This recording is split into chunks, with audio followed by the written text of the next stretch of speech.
week here on Wendy, and your look isn't just the only thing that we're making over, it's also your food. And here to give us some healthy tips to make over classic meals is our friend George Duran. Thank you, George, for being here. My pleasure. So, I understand that your wife is about to go into labor? Any moment now, literally, like the labor pains are, yeah. Congratulations. Yeah, thank you.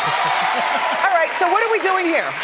Well, we're actually going to make over all these dishes that people love, comfort foods, into a main, more of a healthier version. So, for example, we'll make a vegetarian meatloaf over here. We're going to do quinoa mac and cheese, and we're going to have a dessert with a coconut chia seed pudding. Is the cheese in the mac and cheese vegan cheese? It's not. It's vegan cheese, yes. And you can use real cheese, but we're going to use vegan cheese because it is lower calorie, but same flavor, really a lot of flavors. But we're going to start with a meatloaf, which is actually no meat. And if you look at real meatloaf, it's loaded with, pork and meat, and you don't want any of that processed stuff. You want to have a vegetarian meatloaf over here. And what we do for the base of it is lentils, high in protein, a lot of iron, really good for you. And all you're doing is mixing up a lot of these vegetables, which is pretty much onions, corn, a little bit of cornmeal.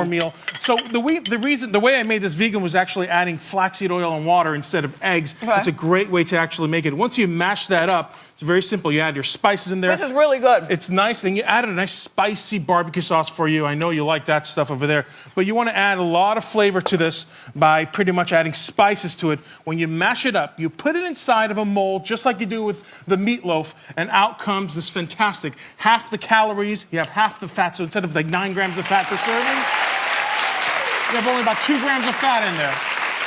I'm taking these two home. They're yours. You can put them in your purse. It'll fit just nicely in there. This is really good, George. Okay, very good. Moving on to one of America's favorite comfort foods, mac and cheese. And everybody loves mac and cheese.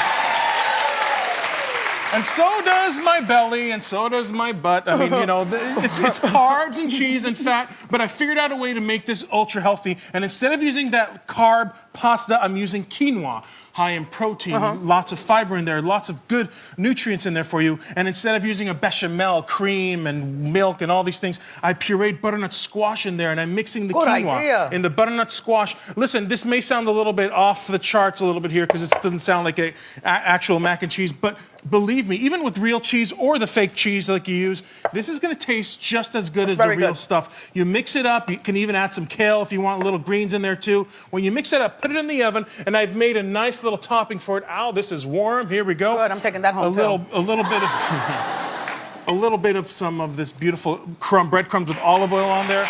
Good. No joke, no joke. You're not going to miss the pasta, people. You're not going to miss the pasta. Look at that beauty right over there. Put a little bit on the side for you right over there, too, filling up your plate here. Isn't that gorgeous? And I'm telling you, just like a real mac and cheese, it's very good. You are not going to miss the pasta. Instead, you have that quinoa. It's going to make a world of a difference for your waistline, no doubt. What's this? We got to have dessert. Come on. This is one of my favorite desserts. And really, this isn't only because I'm trying to lose weight. This is also because it's ultra healthy for you.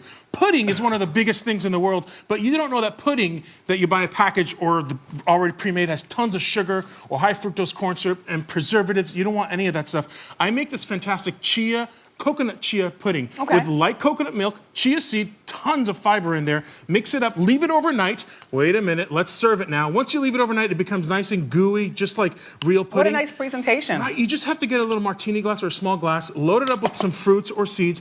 But here's where the sugar comes in. Instead of using that high fructose corn syrup or sugar, use a low glycemic index like maple syrup or agave. Oh my gosh, yes. Right? Perfect. Dig in, dig in.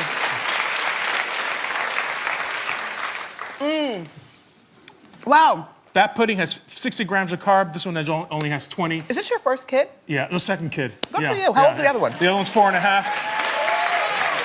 It's a good thing Daddy can cook. Yeah, he's a picky eater, though. They've blessed him with a picky eater. But, this is all very good. Thank you so much for sharing. Thank you. Give it up to George. For more information on these recipes, I urge you to go to wendyshow.com.